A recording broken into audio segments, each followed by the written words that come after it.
seperti Bapa sayang anaknya, demikianlah kau menuntun langkahku.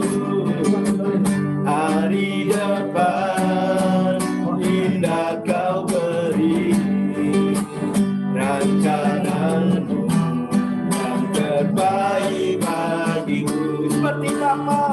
Seperti Bapa sayang anaknya, kami percaya Tuhan, demikianlah Engkau mengasihiku. Kau jadikan biji matamu, kau berikan yang ada padamu.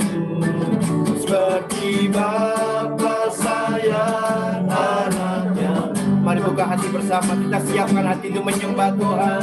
Kau menuntun langkahku, hari depan indah kau beri, rencanamu yang terbaik bagiku. Hari depan indah kau beri, rencanamu yang terbaik bagiku. Hari depan indah kau beri, rencanamu yang terbaik bagiku. Mari kita sembah. Haleluya.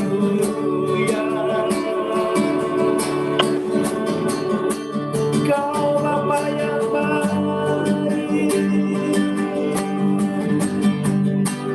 kami bersyukur Tuhan. Mari prianya Allah, dimanapun saya juga berada, mari sembah Tuhan. Angkat suaramu, angkat penyembahanmu. Engkau sedang berdiri di hadapan tahta kemuliaan Tuhan.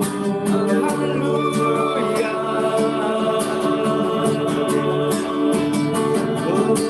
Haleluya.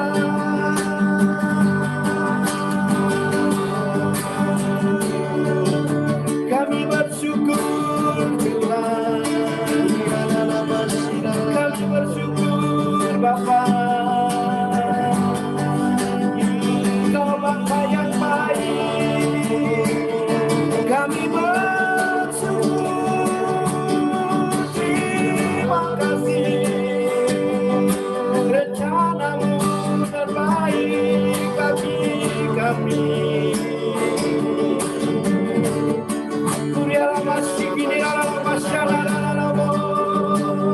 Mari angkat penyembahan saudara lebih lagi. Biarlah hadirat Tuhan melalui setiap kita. Biarlah hadirat melalui setiap rumah tangga kita masing-masing. Haleluya.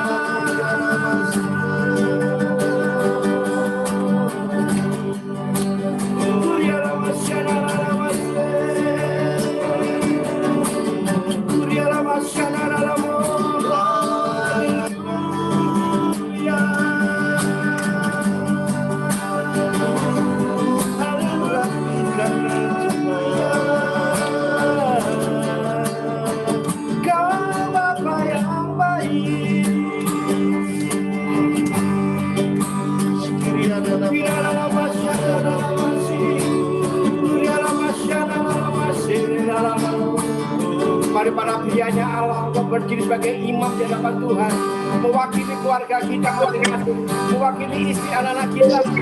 Mari berdiri dalam segala kasih kuasa Tuhan. Terima kasih Yesus, Engkau Bapa yang baik.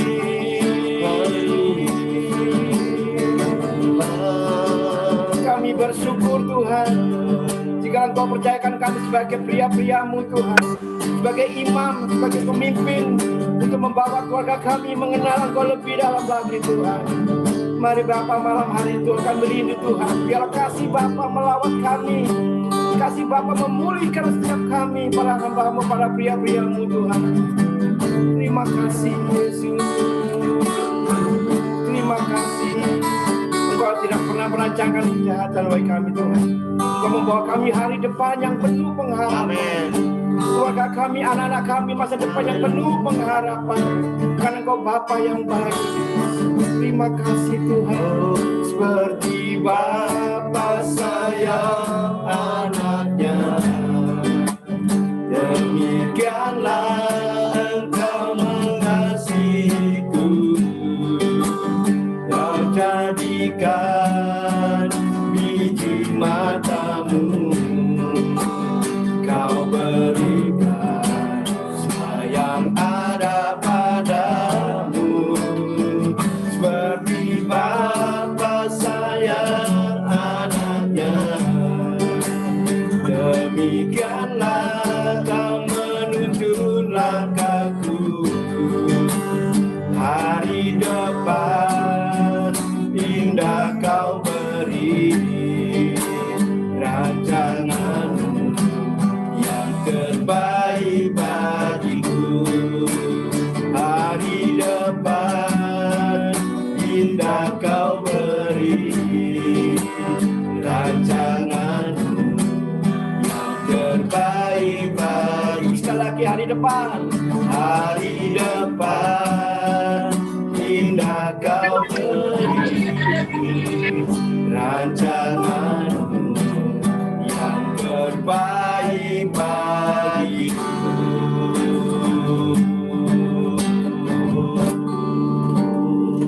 Silakan Goden.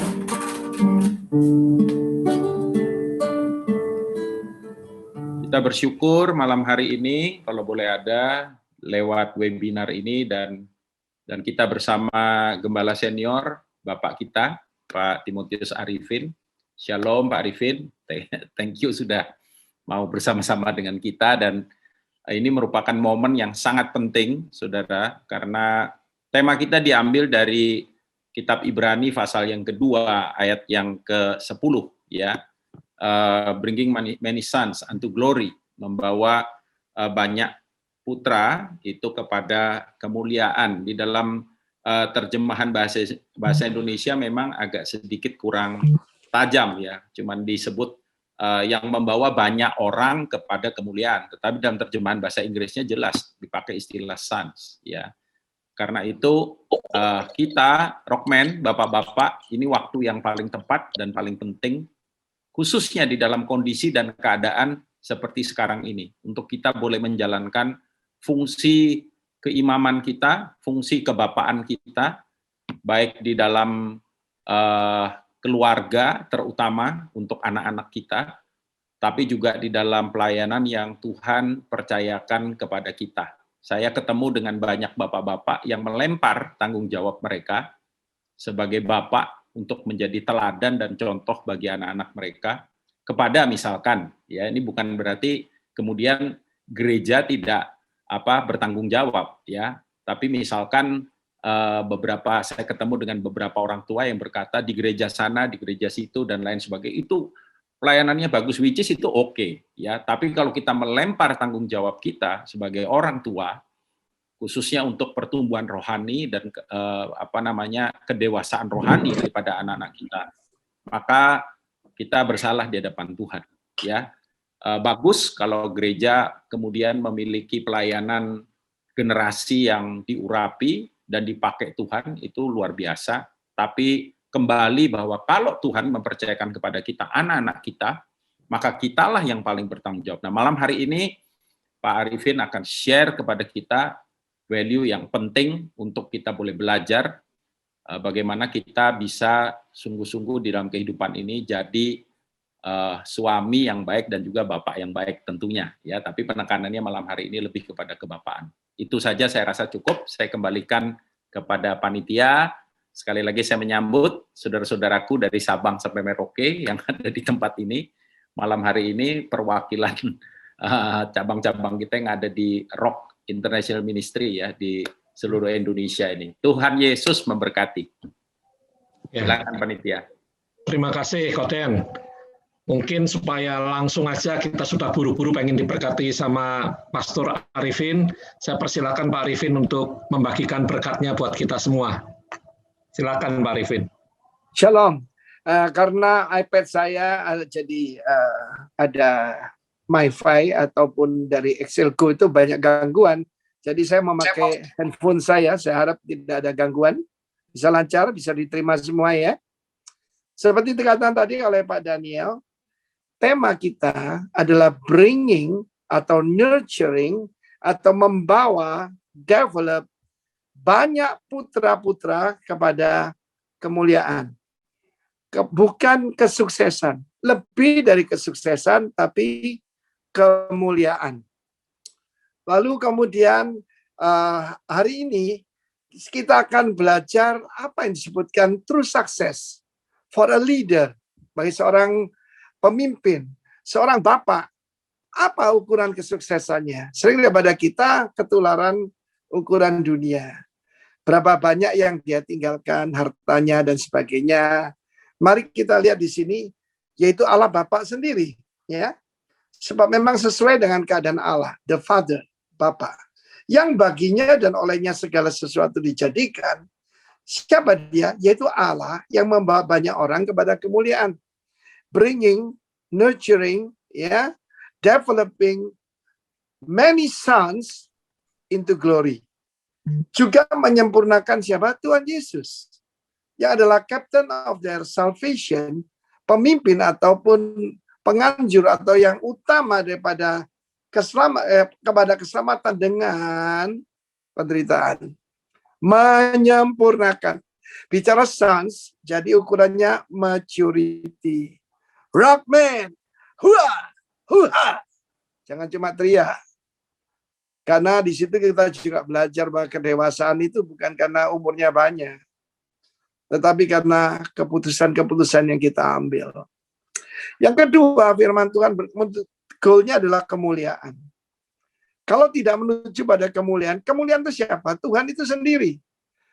Allah Bapa is the God of glory. Tuhan Yesus is the Lord of glory. Dan Roh Kudus adalah roh kemuliaan itu.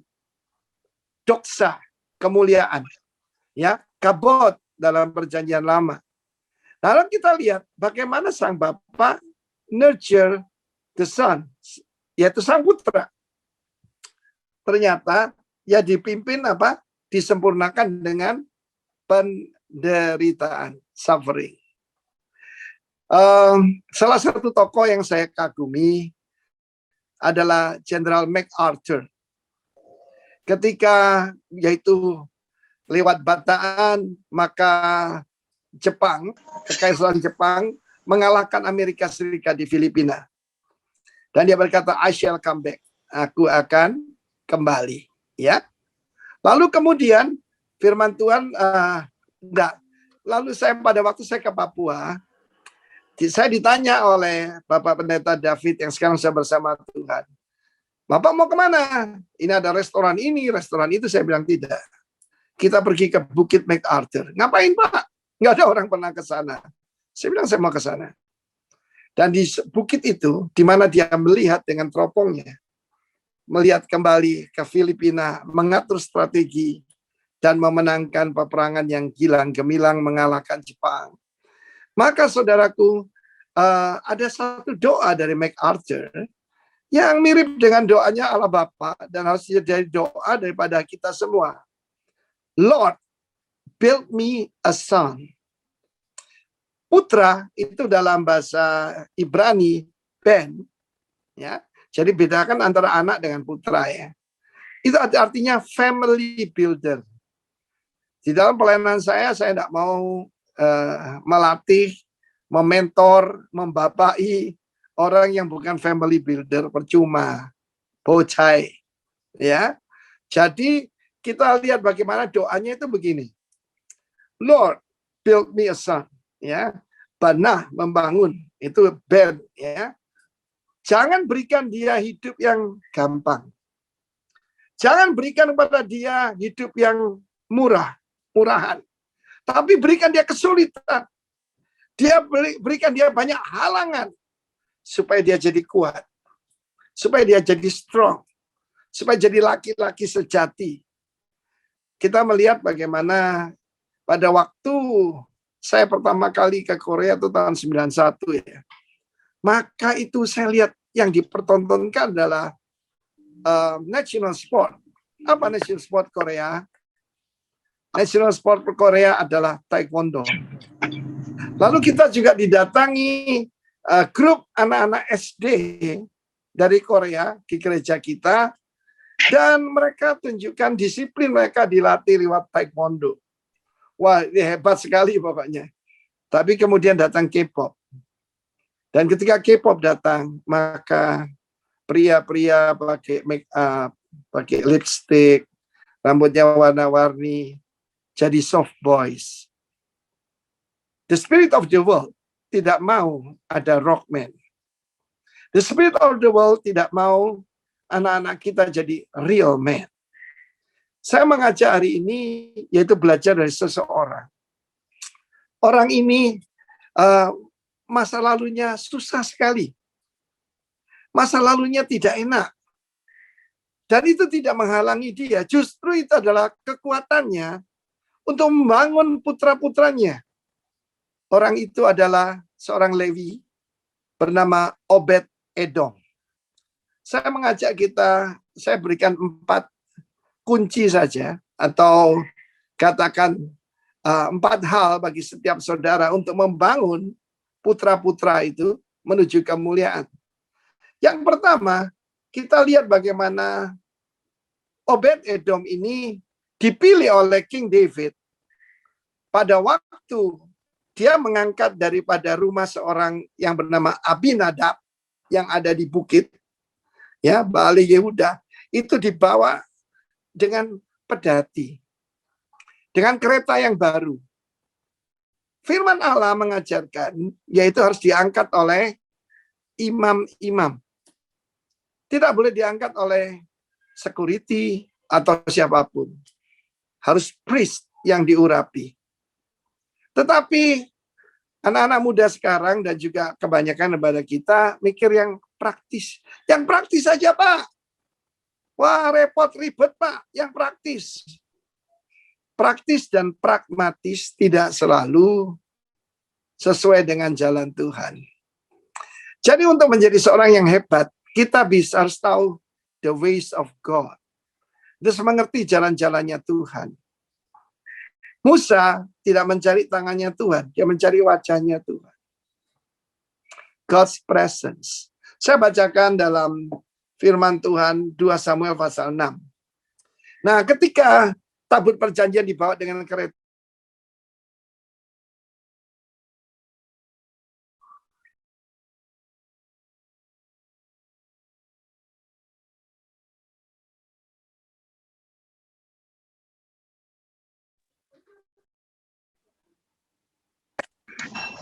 30 tahun di rumah Abinadab, tidak ada apa-apa yang terjadi. Seperti kebanyakan orang sudah menerima Roh Kudus, sudah lahir baru, dan tidak bertumbuh, tidak ngapa-ngapain, cuma begitu-begitu aja. Tetapi apa yang terjadi ketika Utsa memegang, yaitu tabut perjanjian itu, maka dia disambar oleh Tuhan dan dia mati di tempat. Karena itu Daud menjadi kaget, bingung, dan takut juga. Tetapi apa solusinya? Ayat 10, Daud tidak mau memindahkan tabut Tuhan ke tempatnya, ke kota Daud. Ini cikal bakal Yerusalem. Tapi Daud menyimpang dan menaruhnya di mana? Rumah Obed Edom orang Gad itu. Sampai di sana. Selain Obed Edom, dia itu pernah tinggal di Gad. Orang Israel itu kalau nama itu mirip dengan kita lah. Henry siapa itu? Henry Maduro. Arifin siapa? Arifin Bali. Saudaraku, orang Israel jadi hamba di Edom. Edom itu sekarang yaitu Jordania bagian selatan. Orang Gad itu dari jalur Gaza. Bayangkan orang Israel tinggal jalur Gaza, pasti dia mengalami banyak kesulitan, dia mengalami banyak sekali yaitu diskriminasi, bahkan ancaman dan sebagainya. Saya tidak tahu, mungkin badannya penuh luka juga, kan pasti dianiaya. Perhatikan, 3 bulan lamanya tabut Tuhan tinggal di rumah Obed Edom. Di rumah Abinadab, di mana putranya Eleazar dikuduskan untuk jadi imam untuk mengurusi tabut itu. 30 tahun nothing happen. Tapi perhatikan di sini. Ada jiwa baru ikut rockman. Obed Edom kita dulu hidupnya hancur-hancuran, ya toh? Tapi baru 3 bulan tabut Tuhan tinggal di rumah Obed Edom.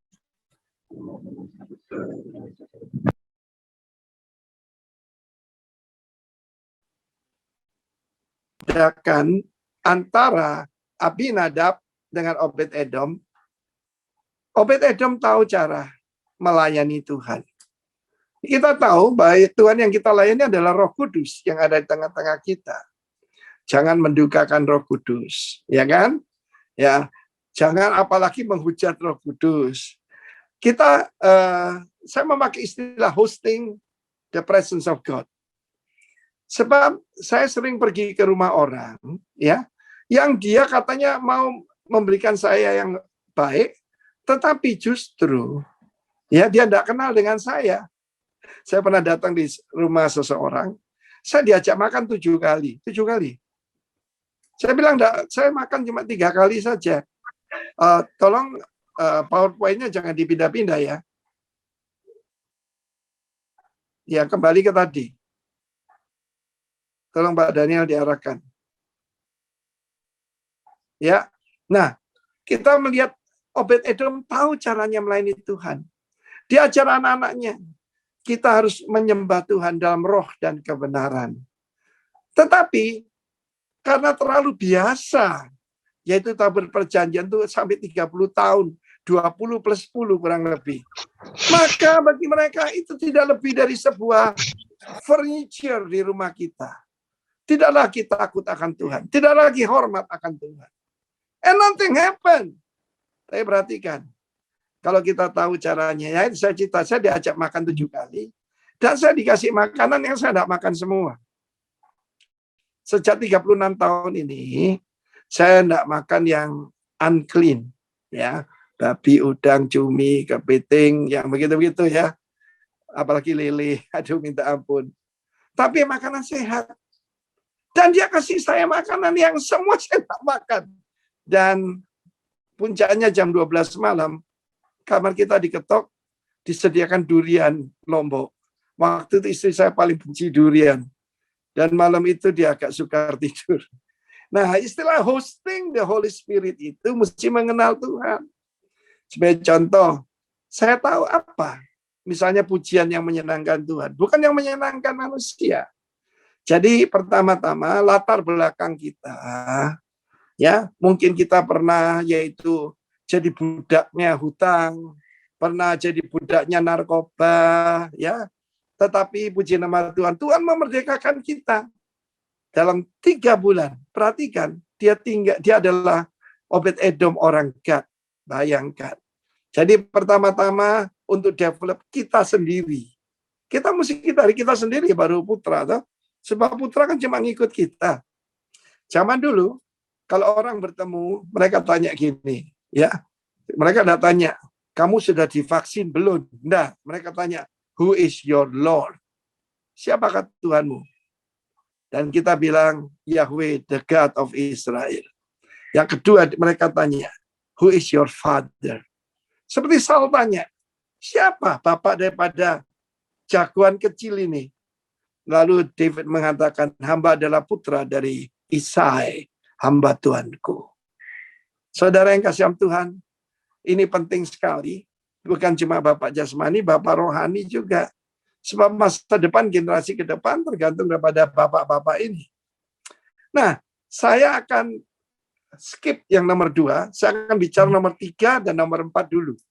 Ya, nomor 3 dan nomor 4 dulu. Karena yang nomor 2 itu agak panjang. Yang nomor 3, mereka itu, keluarga mereka adalah anointed temple musician. Ya, sekarang ini di zaman performance, orang tidak peduli kamu sudah bertobat atau belum. Pokoknya main musiknya bagus, nanti tak kasih PK. Ya.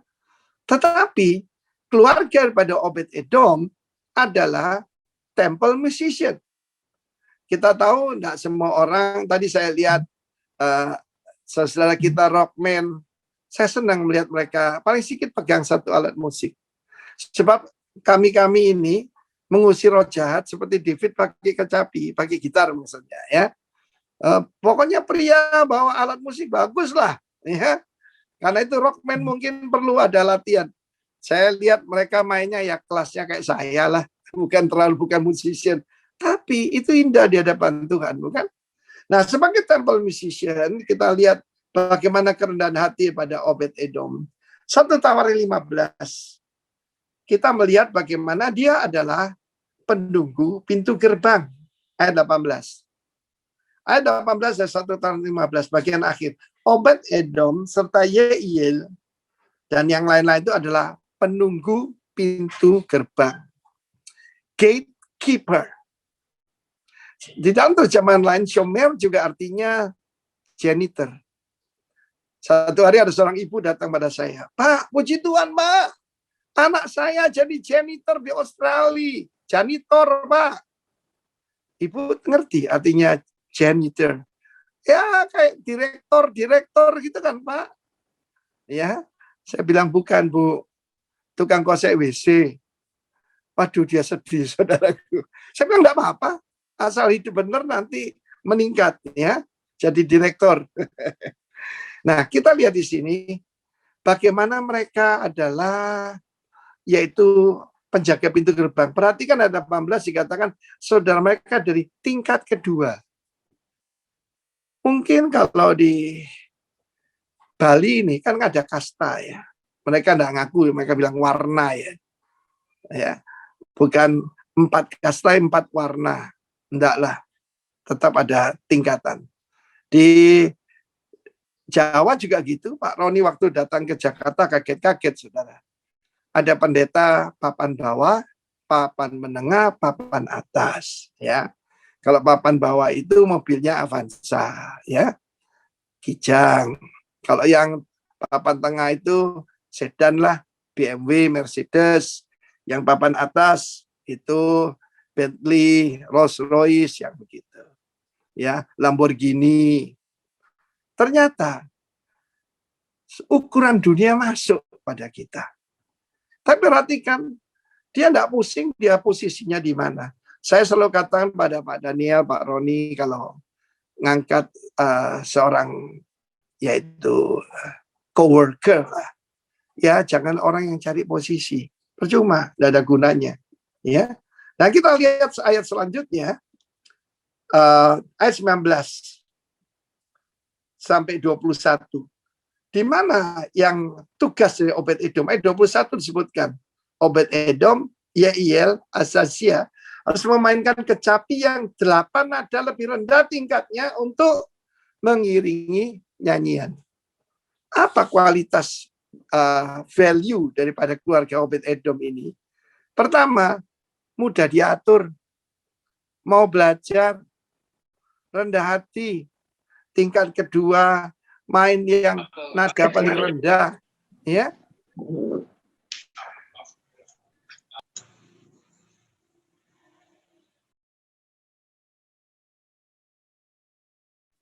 Di kalangan pelayanan ini, maka alat musik apa yang sulit dimainkan?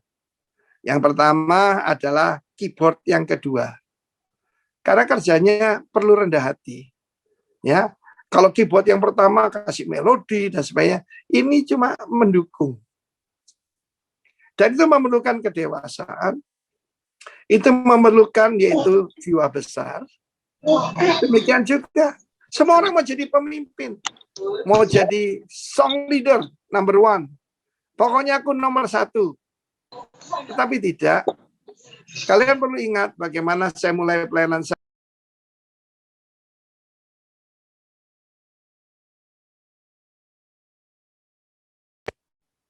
Saya perhatikan ya, host bolak-balik mute saya. Tolong jangan di-OT-OT. Ya. Nah, kita dengarkan baik-baik bahwa yang pertama tadi dia tahu the ways of God. Dia tahu jalan-jalan Tuhan. Ya. Nah, sekarang saya lihat yang nomor 4. Yang nomor 4 itu adalah trustworthy steward. Bendahara yang dapat dipercaya. Ketika terjadi peperangan antara Yosia di kerajaan utara Israel dengan Amasya, kerajaan Yehuda, maka kerajaan Yehuda dikalahkan. Ya, Amasya itu putra pada Raja Yoas. Tetapi ada perhatikan di sini, ayat 24-nya berbunyi begini. Sesudah itu ia, yaitu raja yang menang perang itu, mengambil segala emas dan perak, segala perkakas yang terdapat rumah Allah, yang berada di bawah pengawasan siapa? Baca itu. 2 Tawarikh 25 ya. Ayat 24. Di bawah pengawasan keluarga Obed-Edom, juga pembandaran istana raja, dan orang-orang sandera pulang ke Samaria. Perhatikan di sini. Antara yaitu David, raja yang pertama, ya Saul tidak diperhitungkan, sampai Raja Amasya, itu kan puluhan ratusan tahun, ya mungkin hampir 100 tahun. Berarti ini adalah bukan lagi anak, bukan lagi cucu, mungkin cicit daripada Obed-Edom, tapi namanya begitu harum. Jika kekayaan kerajaan itu dipercayakan tetap pada keluarga Obed-Edom. Saya sering berkata pada semua orang, terutama pada para pria ini ya, dan kepala keluarga. Ada 3 tingkatan. Pertama orang percaya, kedua orang yang dapat dipercaya, yang ketiga orang kepercayaan. Keluarga Obed-Edom ini adalah kepercayaan daripada keluarga raja. Saya punya seorang teman, seorang misioneri dari Korea, orangnya sederhana. Ya, saya pernah ke rumahnya kecil aja di Karawaci. Dr. Kim Jong-kook, seorang yang highly committed, orang hebat. Bahasa Indonesia luar biasa, ya, saudara, pokoknya hebat orang ini. Dia mengajar Islamologi. Nah, dia punya 2 putra. Yang pertama dokter lulusan Harvard. So, bayangkan ya, bukan sembarangan ini. Harvard University. Anak kedua, Harvard juga cuma bidang yang lain, bidang bisnis, ekonomi. Putra yang kedua ini masih single, tetapi dijadikan wealth manager ataupun fund manager daripada pemerintah Kanada. Loh ngapain, apa kurang orang pintar di Kanada? Manggil anak Korea yang masih muda untuk mengatur triliunan dolar. Bagaimana itu? Why? Bisa dipercaya. Saya sudah mendengar banyak kesaksian semacam itu, bahkan orang-orang di luar kita. Mereka mencari anak-anak Tuhan, rockman yang bisa dipercaya. Jadi kalau sekarang ngatur keuangan kecil aja tidak sanggup, tidak mungkin dipercayakan yang besar. Rock ministry tidak mulai dari jumlah besar, saudara. Dimulai dari jumlah kecil. Saya memimpin jemaat cuma 2 orang. Saya dan ibu mertua saya yang masih waktu itu belum bertobat, belum dibaptis. Dari 2 jadi 20, 200, 2.000 Surabaya Presenter, sekarang berpuluh-puluh ribu dengan anugerah Tuhan, tetapi ukurannya setia dengan perkara yang kecil. Nah sekarang saya mau bicara yang inti daripada apa yang saya sampaikan, ada di dalam poin nomor 2. Yaitu dia punya keturunan ini luar biasa, saudara ya. Able kingdom leaders. Rockman ini entry. Rockman ini adalah sekolah dasar daripada kingdom leaders. Mari kita lihat apa yang tercatat dalam firman Tuhan. Ya, sayang dalam bahasa Indonesia sering nggak cocok ya. Saya lihat dalam bahasa Inggris saja, ayat keempat. Moreover, the sons of Obed-Edom. Jadi putra-putra, ingat, temanya Allah itu membangkitkan banyak putra, di mana Kristus adalah putra sulung, dan kita adik-adiknya. Ya. Obed-Edom punya putra-putra, disebutkan ada 8. Putranya ada 8. Perhatikan ayat kelima. For God bless him. Sebab Tuhan memberkati dia. Mari kita redefinisi apa itu sukses. Sukses itu adalah kita punya putra-putra rohani. Saya pada waktu retreat 8 hari di rumah sakit karena corona. Maka saya ingat apa sih kekayaan Timotius Arifin. Saya lihat Pak Roni, saya lihat Pak Daniel, dan yang lain-lain. I'm a wealthy man. Saya seorang yang sangat kaya, diberkati. Soalnya banyak teman-teman kita cuma punya pekerja, enggak punya putra. Ya. Tapi Obed-Edom punya 8 putra. Mari kita lanjutkan ayat selanjutnya. Bukan putra yang biasa. Bagi Semaya, putra Obed-Edom itu lahir putra-putra. Luar biasa. Generasi ketiga ini ya. Obed-Edom, putra-putranya, mereka memegang pemerintahan di antara buah mereka. Mereka adalah the rule di dalam keluarga mereka, di dalam suku mereka. Mereka adalah pemimpin, ya kan? Sebab mereka adalah pahlawan-pahlawan yang gagah perkasa. Kita tahu ada 4 macam perkataan untuk manusia laki-laki. Yang pertama Adam. Adam ini sebetulnya adalah ya mankind, ya umat manusia. Yang kedua itu adalah Ish. Ish itu pria, jenis kelaminnya laki-laki. Yang ketiga itu adalah pria yang lemah, yang tidak dewasa. Enos, yang selalu jatuh dalam dosa, yang selalu habitnya tidak bisa dirubah. Tetapi ada yang keempat, itu Geber. Dan perkataan di sini, pahlawan itu adalah Geber, gagah. Nah, perkasa itu Hail. Hail itu saudaraku berhikmat, kaya, pandai, ahli strategi, ya toh? Punya segala yang positif itu satu kata, Hail. Terutama wisdom itu tadi, ya. Luar biasa. Lalu kemudian disebutkan siapa cucu-cucu Obed-Edom. Putra-putra Semaya, Otni, Refael, Obed, dan selanjutnya. Siapa mereka? Orang-orang yang gagah perkasa. Dikatakan whose brethren was strong men. Saya tadi tunjukkan gambar yaitu perwira-perwira atau pahlawan-pahlawan dari film 300. Bukankah kita rindu bahwa tidak ada yang lemah di antara kita?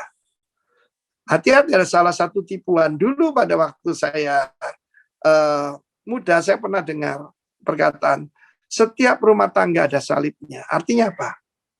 Mesti ada satu yang ngaco. Mesti ada satu yang tidak beres. Mesti ada satu yang mengong. Mesti satu yang tukang tipu. Yang satu. Jangan percaya itu. Lihat ini. Semuanya able, strong man. Ya. Saudara-saudaranya semua orang-orang hebat. Jadikan itu mimpi saudara. Ya, jadikan mimpi saudara. Tugas seorang bapak adalah nurture, membesarkan, ya, membudidayakan, ya. Nah, sekarang kita lihat ayat selanjutnya. Mereka sekalian siapa itu? Putra-putra keturunan Obed-Edom, yang ayat ke-8. Yakni mereka sendiri. Siapa? Putra-putra mereka dan saudara-saudara mereka. Perhatikan, bukan putra-putra aja, influence-nya kepada saudara-saudaranya. Masing-masing orang yang gagah perkasa, able man, orang yang mampu, orang yang cakap, ya, able man, cakap untuk pekerjaan. Berapa jumlahnya? 62. Wow. Anak cucu saudara. Mereka adalah orang-orang yang cakap. Saya sebagai hamba Tuhan, saya tidak ada anak secara jasmani. Tetapi saya mengerti Ibrani 2 ayat 10 ini. Ya, goalnya adalah kedewasaan, kemuliaan, kesempurnaan. Kalau kita baca ayat 11 ada lagi kesatuan dengan Tuhan. Ya, ada 4K. Saya ulangi sekali lagi, pertama kedewasaan. Kenapa banyak pernikahan hancur ya? Orang yang belum dewasa menikah, tidak punya tanggung jawab. Kedua adalah kemuliaan. Satu hari ada seorang yang tadinya saya harapkan jadi putra saya, tergoda wanita lain. Ya, lalu saya panggil dia, lu pilih hari ini, jalan kemuliaan apa jalan kehinaan? Lu pilih hari ini. Lalu dia memilih, kalau kemuliaan kembali pada istrinya, dia meninggalkan istrinya dan berbuat hal yang bodoh. Hidup adalah pilihan, saudara, bukan kesempatan, pilihan. Ya, tetapi mereka adalah able man for strength for the service. Nilainya luar biasa. Jadi ada 4 hal. Pertama, we must know the ways of God. Kita tahu jalan-jalannya, cara-caranya Tuhan. Yang penting bukan sukses, tapi caranya. Ya, 3 bulan saja diberkati luar biasa.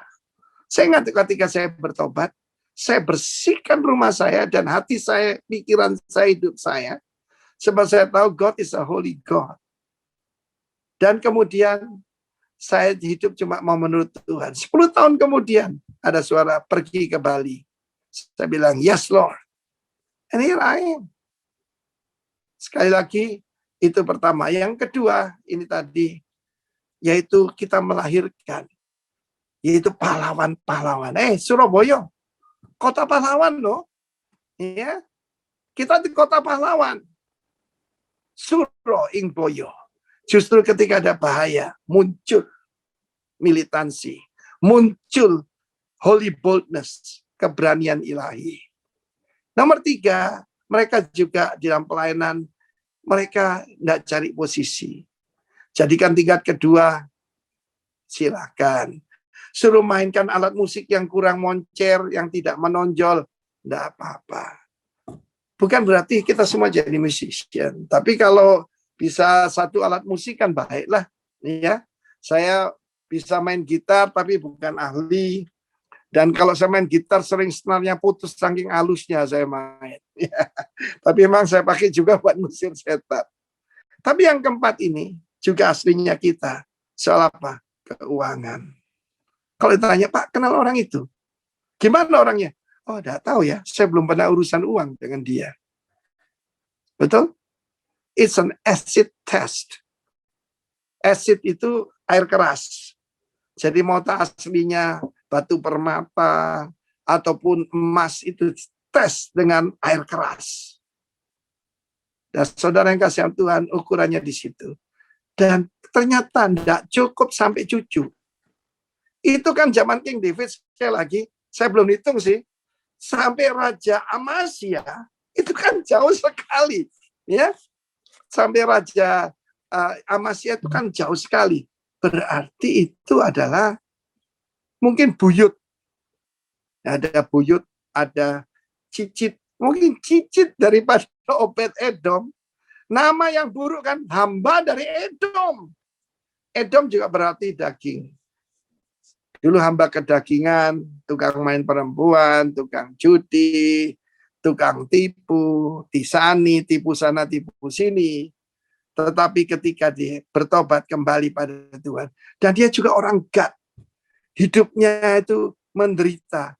Hanya orang miskin dan orang yang punya utang tinggal di jalur Gaza kan. Kita lihat di sini. Tapi dengan anugerah Tuhan, Obed-Edom dikembalikan to the city of David, yang menjadi Yerusalem.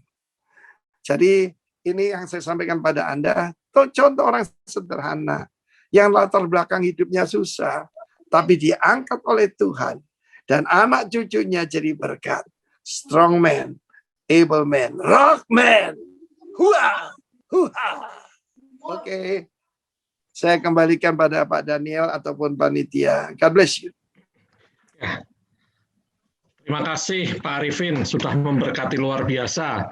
Ada satu yang pesan Tuhan yang kuat bahwa kita nggak peduli apapun asal kita, tapi yang penting kalau kita punya semangat kita bisa mendidik keluarga kita dengan benar. Kita pasti rindu, tidak ada anak kita yang jadi korban, tidak ada anak-anak kita yang jadi tumbal, yang pasti salah satunya yang jelek, yang jahat ya. Buktinya Obed-Edom bisa mendidik semua anaknya, 8 anaknya menjadi pahlawan yang gagah perkasa.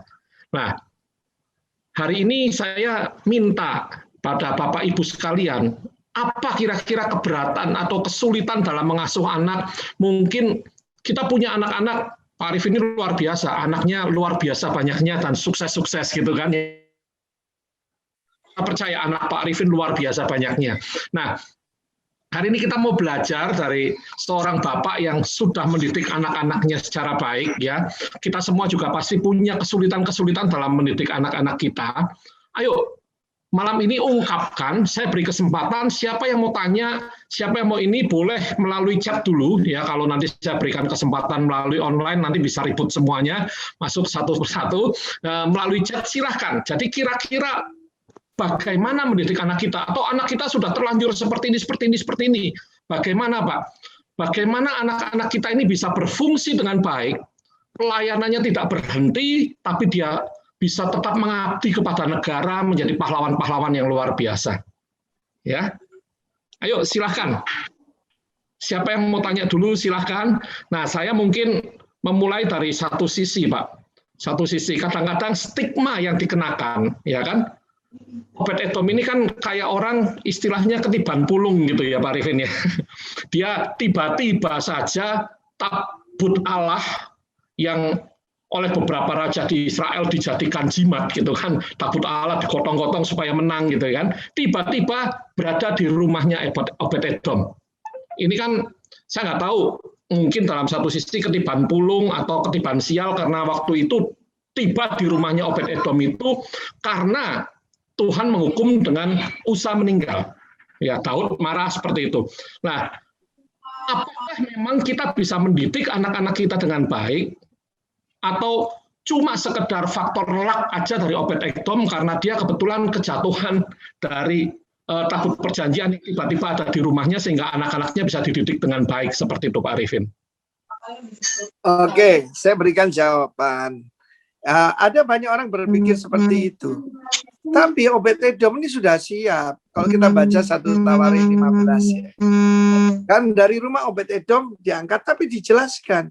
He's a temple musician. Nah, saya minta ditampilkan slide nomor 2. Apa itu? Gambar apa itu? Slide nomor 2 tolong ditampilkan.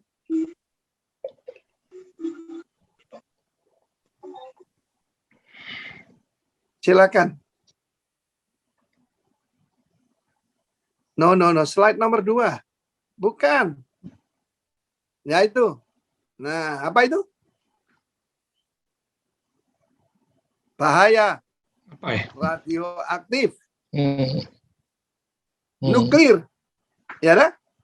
Nah, demikian juga ketika tabut Allah itu kembali dari Filistin sampai ke Bet Shemesh, itu ada yang tulis 70, ada yang tulis 70.000 orang yang mati. Saya akan periksa nanti terjemahannya. Karena apa? Iseng-iseng mau lihat isinya apa sih? Jadi berita bahwa tabut perjanjian itu tidak bisa dibuat main-main itu sudah jelas. Ya, di dalam firman Tuhan ada ayat yang jarang dikhotbahkan. Allah kita adalah api yang menghanguskan. Jangan main-mainnya ini. Tetapi Obed-Edom dipilih bukan supaya Obed-Edom mati, karena dia sudah terbukti bahwa dia mengerti how to hosting the Holy Spirit. Dan ditaruh di sana. David bukan orang jahat.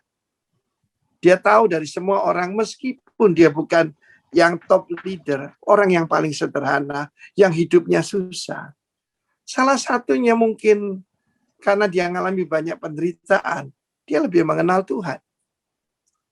Firman Allah mengatakan Tuhan itu tinggal di tinggi dan luhur, tinggal di sorga. Sorga adalah tahtanya, bumi tumpuan kakinya. Tapi Tuhan juga bersama dengan orang yang remuk dan rendah hati. Hati yang remuk tidak kau pandang hina ya Tuhan. Banyak penderitaan dalam hidupnya Obed-Edom itu membuat dia peka dengan Tuhan. Ya, jadi bukan karena ketiban sampur ya, tetapi pilihan. Saya percaya pilihan. Dan David mendengar. Cuma 3 bulan. Abinadab 30 tahun. Saya melihat dalam hidup mengikut Tuhan ini ada orang-orang yang baru. Waduh, take off luar biasa dipakai Tuhan. Kenapa? Menghormati Tuhan. Saya pilih nama buat diri saya sendiri. Saya ini orang Surabaya. Mokong, ngerti nggak mokong? Saya tidak takut manusia. Tidak hormat siapa-siapa. Guru saya lawan, bos saya lawan. Waktu bertobat saya kasih nama Timotius. Menghormati Allah. Inisial saya TAT, takut akan Tuhan. Terjemahan nama cinta akan Tuhan. Jadi hidup adalah pilihan. Anda bisa jadi Abinadab yang ya biasa aja dengan Tuhan, atau yang tidak mematikan suara Roh Kudus dalam hati kita. Jangan lakukan itu. Kalau kita tidak dengar lama-lama dia tidak bicara. Tuhan berkati. Oke, makasih Pak Arifin. Boleh nggak kalau saya tambahin sedikit lagi, saya nanya gini, berarti sebetulnya Obed-Edom itu sudah prepare himself to be a good father.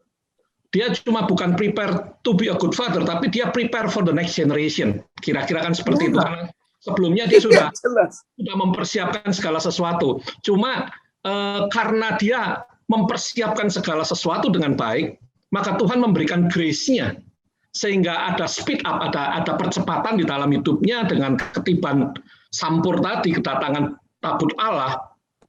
Dia benar-benar bisa menghargai Tuhan di sana, sehingga dalam waktu 3 bulan itu bisa kejadian. Kira-kira seperti itu ya Pak Arifin ya? Loh, Tuhan hanya memakai orang yang sudah dipersiapkan. Dia bukan Tuhan yang tidak punya plan ya. Bukan random gitu, enggak. Karena jelas 1 Tawarikh 15 kan jelas sekali. He's a temple musician, rendah hati, disuruh apa aja. Nggih, siap. Saya mulai pelayanan kan dengan ban serep. Arifin, kamu banyak teman, kamu terima tamu, siap. Loh ini pengorbannya udah datang. Coba-coba Arifin, dicoba-coba. Pemimpin pujian, penterjemah. Bagaimana saya jadi penterjemah? Karena ada yang tidak datang. Tetapi I was prepared. Saya mengisi diri saya dengan firman, dipenuhi Roh Kudus. Belajar cara-cara Tuhan. Dulu kan kafir. Dulu ateis. Jadi belajar the ways of God. Ya. Di dalam Kejadian 18, seorang bapak, more than a prophet, lebih dari nabi, maka Abram itu disuruh, yaitu mendidik anak-anak dan semua yang lahir di rumahnya, jalan-jalan Tuhan. Oke. Oke, makasih Pak Arifin. Ini ada pertanyaan dari sebelumnya ada dari Pak Andreas, ya. Pak Andreas komentar mungkin, mendidik anak untuk menjadi geber. Iya. Ya, tumpangi tangan dan doakan anak satu persatu. Nah, seperti itu. Mungkin nanti Pak Arifin atau mau nanggapin atau nih. Ya, begini. Kita melihat ada seseorang yang tidak punya bapak, Timotius, yang jadi anak rohani daripada Rasul Paulus. Imannya itu turun daripada neneknya dan mamanya. Dan Paulus jadi bapak rohani untuk atas dia. Dan Paulus menumpangkan tangan atas dia. Saya kira benar sekali bahwa seorang bapak itu memberkati, menumpangi tangan anak-anaknya. Rasul Paulus berkata pada Timotius yang pemalu, kobarkanlah karunia Allah yang ada padamu melalui penumpangan tanganku atasmu. Sebab Allah tidak memberikan roh ketakutan, tapi roh yang membangkitkan kasih, kekuatan, dan ketertiban. Itu peran daripada bapak rohani. Sebaiknya bapak jasmani jadi bapak rohaninya juga seharusnya. Ya, jadi saya harapkan karena ini anggota-anggota Rockman, Anda juga bukan cuma imam, tetapi juga develop putra-putri Anda. Kalau saya bilang putra itu bukan berarti putri nggak ada loh. Ya, ini bukan soal gender, tapi soal kedewasaan. Ya, untuk Pak Andreas lanjutkan itu Pak, ya, tumpangi tangan anak-anakmu. Salah satu tugas saya yang paling utama adalah impartasi. Bukan cuma informasi, impartasi. Ya, ketika saya menumpangi tangan Bapak Pendeta Daniel Januar, maka saya percaya apa yang Tuhan berikan pada saya juga Tuhan berikan pada dia. Kemurahan Tuhan, kebaikan Tuhan. Karena itu seorang Bapak. Saya pernah bicara tentang, saya mendengar seorang hamba Tuhan namanya Daniel Henby. Ada 5 hal yang hanya seorang Bapak bisa memberikan dan orang lain tidak bisa. Pertama, identitas. Iya kan? Yang kedua, memberikan vision. Purpose. Bisa memberikan inheritance. Inheritance itu warisan. Dan yang terakhir, bisa memberikan apa? Blessing. Berkat. Oke? Saya setuju dengan Pak Andreas. Oke, ya. Kita lanjutkan lagi. Tolong yang ada pertanyaan bisa ditulis di chat ya. Sama tolong videonya dinyalakan karena mungkin nanti dari panitia akan screenshot gambarnya untuk simpan foto dari acara malam hari ini. Jadi tolong videonya dinyalakan. Ada pertanyaan dari Rock Nabire. Bagaimana Pak cara mendidik anak-anak yang keras kepala? Baik anak-anak yang anak-anak jasmani maupun anak-anak rohani yang keras kepala ini gimana didiknya gitu Pak? Ya, saya kira itu harus dipersiapkan sejak dini. Cara orang Indonesia mendidik anak itu memanjakan. Memanjakan dalam bahasa Inggris adalah to spoil. To spoil itu membusukkan. Jadi menjadi koruptor itu dimulai dari rumah. Seringkali kita lihat loh, anak-anak Indonesia aja yang didulang itu kalau makan. Anaknya orang lain mana ada yang begitu.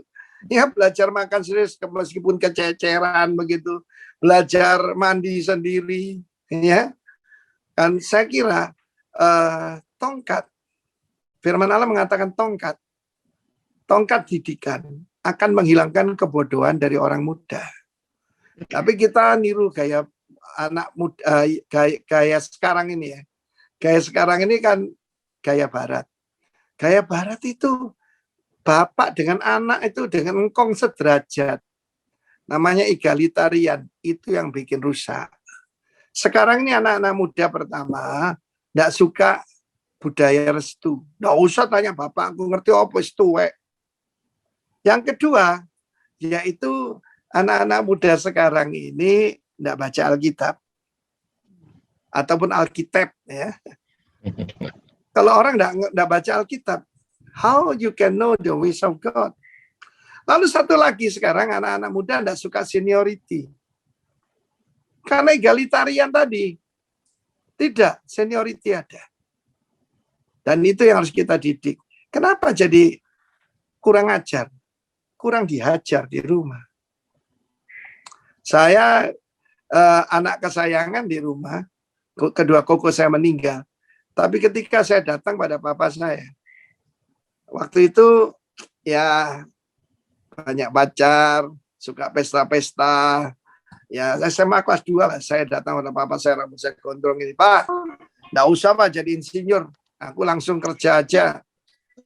Apa kata papa saya? Saya enggak usah masuk university. Pokok yang penting kan Sien toh.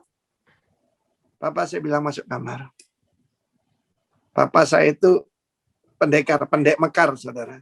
Saya ditempeleng pipi sini, saya muter kayak gasing. Tempeleng lagi. Tapi ajaran itu membuat saya sadar. Saya keras kepala, sombong, mokong. Sudahlah semuanya. Bagi yang tahu saya teman-teman saya itu heran. Baik yang SMA ataupun dari ITS. Modelmu Arifin kok bisa jadi pendeta? Tetapi puji Tuhan, itu membuka pikiran saya. Dan ketika saya lulus sarjana, ya, jadi insinyur, papa saya di samping saya dengan bangga. Saya bisikin beliau, Pak, kamu siapa? Terima kasih. Dan terima kasih apa? Ditempeling tuh, Pak.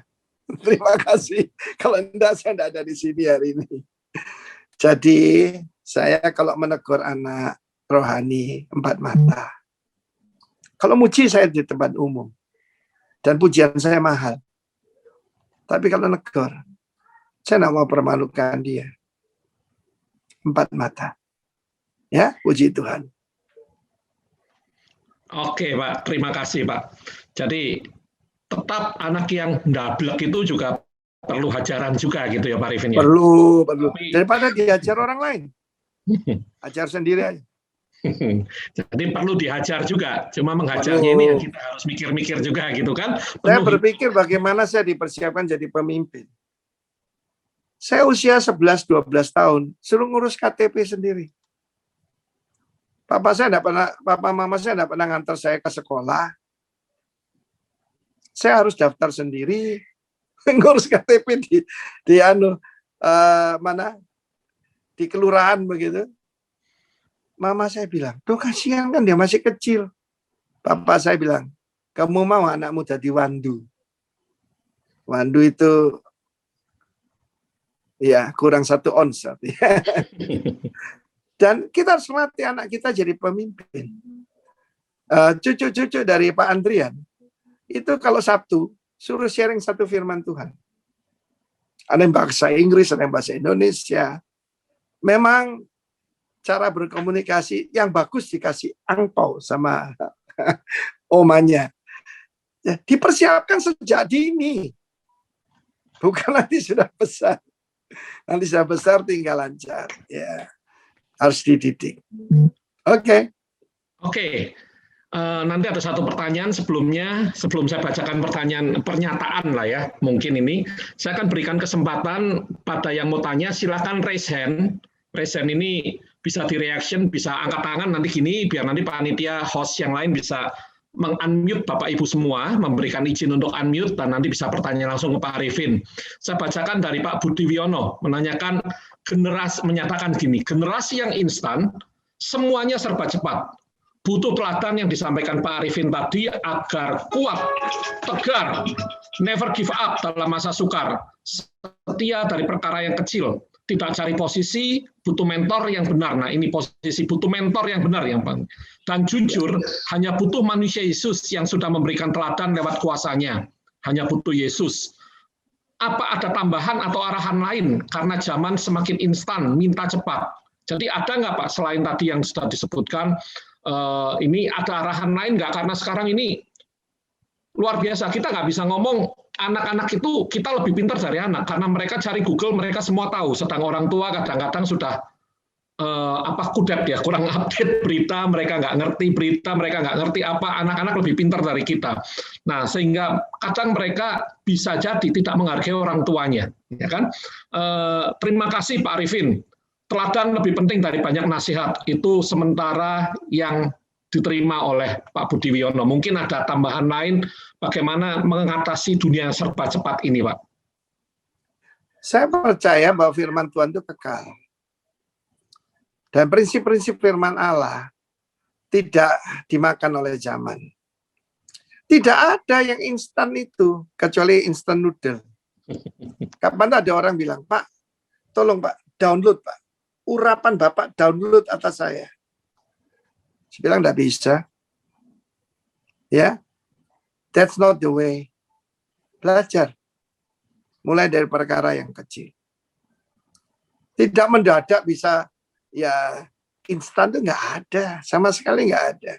Kita lihat Tuhan Yesus itu menunggu sampai usia 30. Baru melakukan pelayanan yang pertama.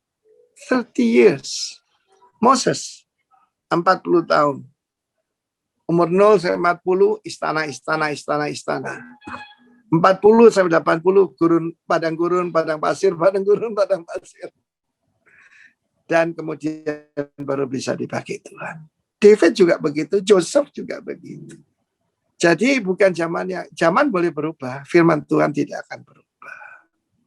Jadi cara mendidik anak, jangan niru psikolog-psikolog modern, tapi ngikuti Alkitab saja. Ya, saya sering mendengar kalau saya menegur, saya orang Surabaya mana ada, saya dulu itu cuma gini. Saya pada waktu saya datang ke Bali, orang-orang kaget dengan saya. Kenapa? Saya mencukur nggak disabuni, saudara. Krok, gitu. Sekarang belajar disabuni dulu. Karena Tuhan Yesus kan gini. Tadi Pak Budi tanya, contoh paling bagus Tuhan Yesus. Iya dong. Aku tahu segala pekerjaanmu. Ya, disabuni. Baik pekerjaanmu. Tapi engkau telah meninggalkan kasihmu yang mula-mula. Cukur krok. Halus. Jadi sekali lagi tidak ada yang instan, tidak ada. Karena itu firman Tuhan berkata 1 Timotius 3, janganlah, yaitu orang yang baru bertobat, bahasa Inggris novice, nanti kena jerat daripada iblis karena sombong. Harus diuji dulu, baru ditetapkan. Saya kira prinsip itu tidak akan tidak harus dirubah, ya, karena tuntutan zaman. Loh, pengetahuan membuat orang jadi sombong, tapi kasih membangun. Hikmat itu di atas pengetahuan. Kalau cuma ada seorang teman, dia modalnya cuma Universitas Google. Oh, begini, begitu. Belum tentu. Ya, cuma tahu informasi tapi tidak paham ya percuma, ya. Tidak bisa. Firman Tuhan harus layer by layer. Saya sendiri tetap mempelajari firman Tuhan. Saya belakangan baru memperhatikan Obed-Edom ini. Saya sudah puluhan tahun melayani Tuhan. Saya lihat, wow, ini contoh yang bagus. Bringing many sons, 62 orang. Anak, ya, cucu, saudara-saudara, dan ratusan tahun masih namanya harum dan moncer, luar biasa. Jadi itu yang sering Koten itu ngomong kira-kira 100 tahun lagi GBI Rock ini jadinya seperti apa gitu ya Koten ya. Nah, ini yang saya tidak berpikir 100 tahun, saya berpikir kekekalan. Ini yang founding father sudah dirikan akan masuk ke sana. Ini ada dari Pak Chandra dari Rock Manado menanyakan gini, Shalom. Kira-kira pelayanan yang bagaimanakah untuk Rockman? Oh, ini bagus sekali pertanyaannya. Jadi Rockman ini harus melakukan bagaimana agar dapat membangkitkan bapak-bapak yang perkasa dan dapat menjadi pemimpin atau teladan. Oke, saya jawab sederhana saja. Bangkitkan dirimu sendiri. Raise up yourself. Saya masih ingat satu kali saya pelayanan di Full Gospel di Malang. Ada seorang bapak yang putrinya itu kena hepatitis B, didoakan dalam nama Yesus sembuh, ya, sembuh dia. Dan dia begitu sukacita dan putrinya itu sudah jadi dokter, ya. Lalu dia berkata, Pak Arifin, saya terima kasih. Saya mau undang Pak Arifin makan dengan teman-teman. Saya bilang jangan Pak, jangan. Nah, kenapa?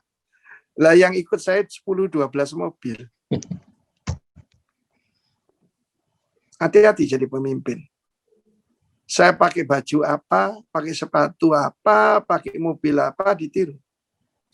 Dan akibatnya Bapak itu sudah kepalang basah. Dia undang kita ke satu restoran ayam goreng. Sampai cekernya aja habis. Untuk 70 orang. Jadi caranya adalah memberikan inspirasi, memberikan teladan, bukan khotbah.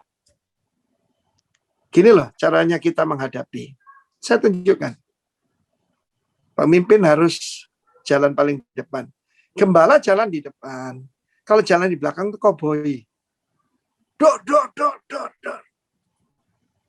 Ya, pemimpin yang biasa berkata, go. Tapi pemimpin dalam Tuhan, niru Tuhan Yesus. Let's go. Saya kira jawaban saya mestinya bisa menjawab. How to raise up other fathers. Itu tadi Obed-Edom dan saudara-saudaranya. Mungkin dia dulu nggak dianggap. Wah, kamu dari Edom pernah tinggal di Gad, kami yang di Israel.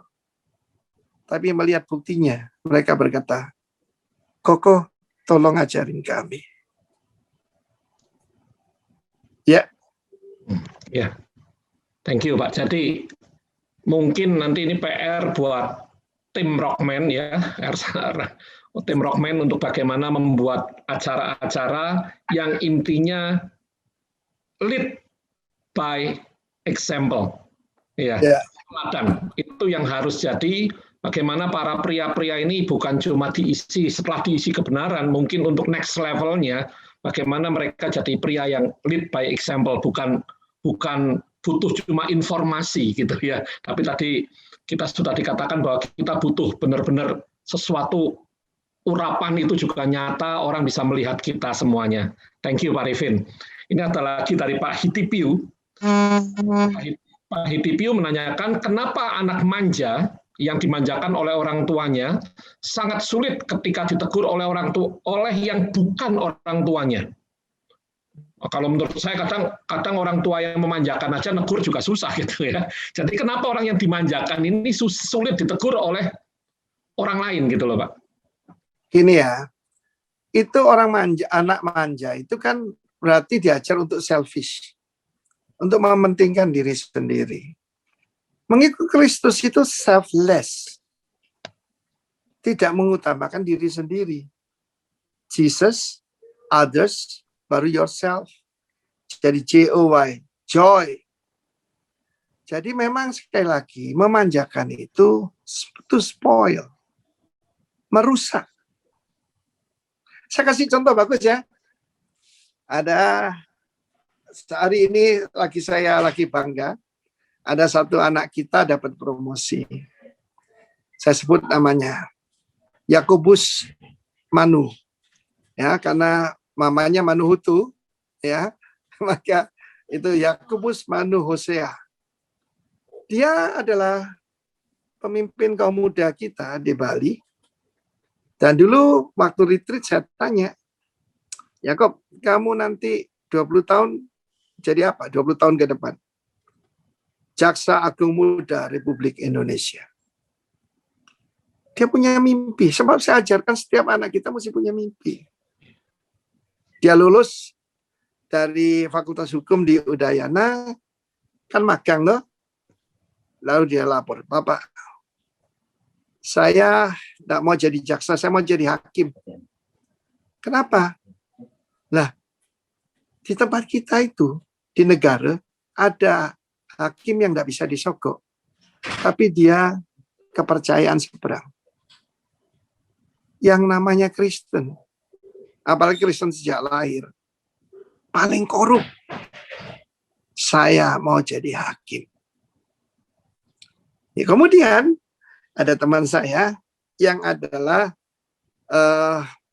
konglomerat top 10 di Indonesia lah. Dia telepon saya. Arifin, ada nggak untuk corporate lawyer? Ya perlu. Dari yang recommend katanya. Ya. Saudara, ada 2 jalan. Yakub datang pada saya. Bapak, saya akan ditugaskan di Belambangan Umpu. Itu Lampung. Mungkin ada orang Kristen di situ. Dia akan seperti masuk jalur Gaza begitu, di Lampung sana. Yang ini, dia bisa duduk di kantor korporat, pakai dasi. Ya, dia anaknya pandai, bisa corporate lawyer, bisa lah, gampang. Mungkin tidak keluar keringat karena AC-nya dingin. Bajunya bagus, jasnya paling mahal. Saudara, saya tebak. Saya utus dia kemana? Saya bilang, I bless you, go to Belambangan Umpu, pursue your dream. Kejarlah mimpimu. Sebab saya mau membangkitkan putra-putra. Bukan yang selebriti. Hari ini saya bersuka cita karena apa? Untuk promosi, ada 65 orang hakim diuji, dia juara 2. Hari ini jadi wakil ketua pengadilan di Parigi. Saya bilang sama dia gini, saya kirim teks sama dia. Congratulations Yakob. Sebab kamu ada di Parigi Yakob. Parigi itu sumur. Yohanes 4 toh. Di mana Yesus dengan perempuan Samaria itu ada di Parigi Yakob. Kebetulan namanya Yakub. Saya percaya dia ketawa, saya bilang, find your Samaritan. Temukan orang-orang Samaria seperti Yesus. Ini contoh. Apa anak kita ini ya lewat kesulitan jadi orang yang tough. Satu hari saya diberitahu, dia itu orangnya tidak cengeng. Ya, saya diberitahu, Pak, Yakub kecelakaan, Pak. Padahal tugasnya itu dia keluarganya di Denpasar. Tugasnya itu Karangasem ya. Mungkin dia naik motor kurang lebih ya 2,5 jam gitu. Saya telepon dia. Yakub, kamu ada accident? Oh ya Bapak, tangan saya lepas katanya. Loh kamu saya ke rumah sakit? Oh enggak, saya lanjutkan ke Karangasem. Sebab hari ini saya mesti damaikan orang. Hati saya begitu bangga. Tangannya lepas, naik motor tangan satu. Hanya untuk menyelesaikan tugas di Karangasem.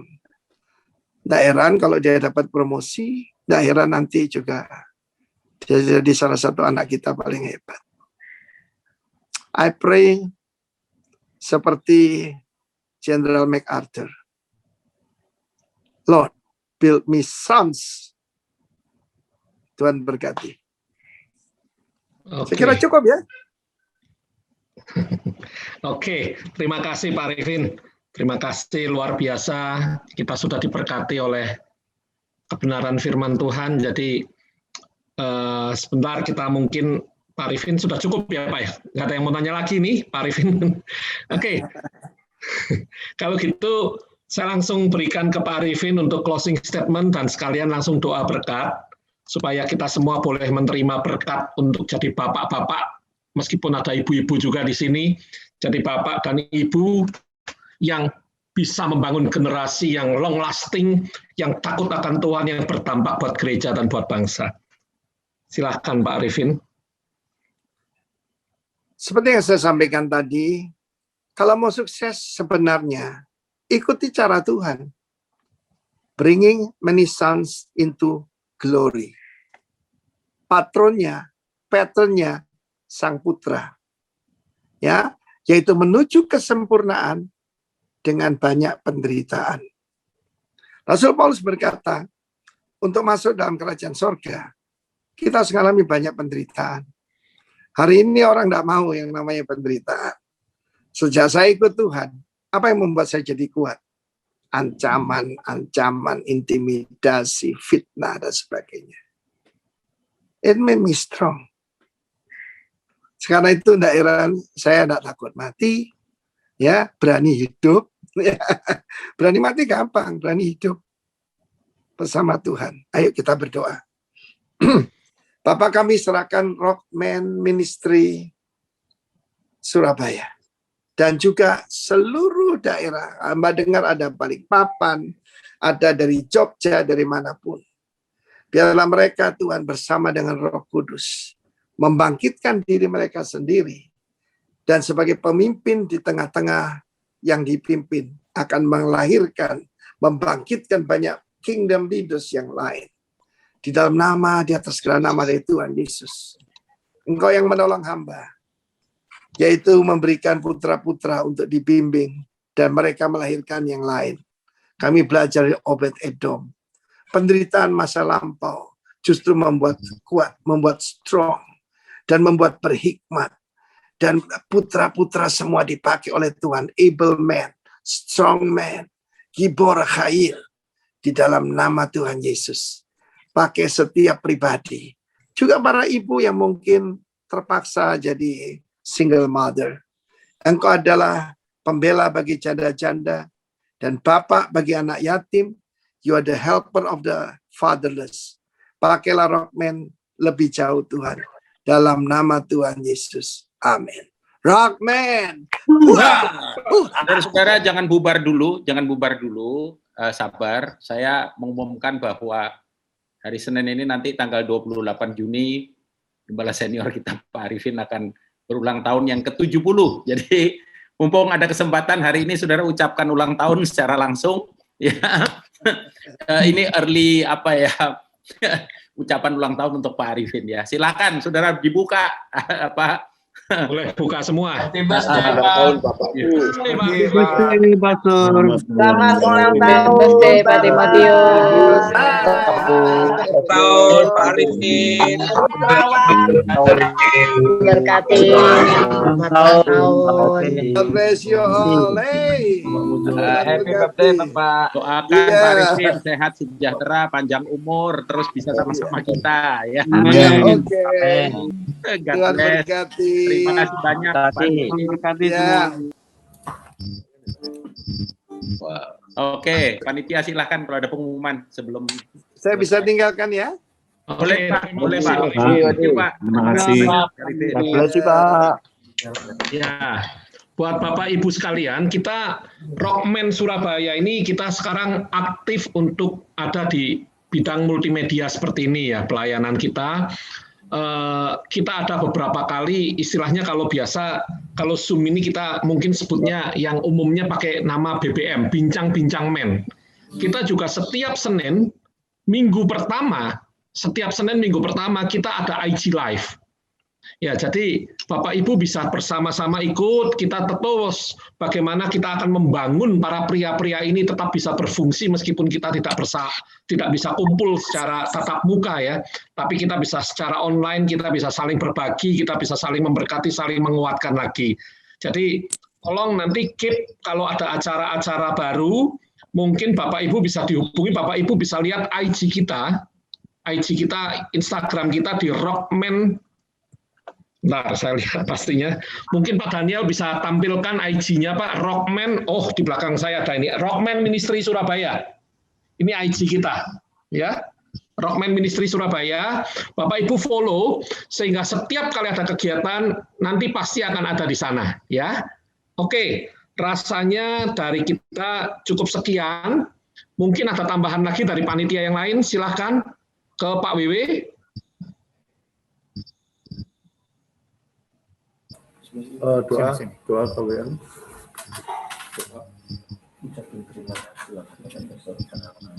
Terima kasih buat peserta. Terima kasih untuk Pak Arifin yang udah list. Terima kasih untuk Pak Daniel Januar. Terima kasih untuk bapak-bapak semuanya, ibu-ibu yang sudah ikut dalam seminar ini dan bisa mengikuti acara kegiatan Rockman, IG Live, terus dan podcast. Nanti kalau ada acara seminar lagi kita nanti akan berikan. Terima kasih, Tuhan Yesus memberkati.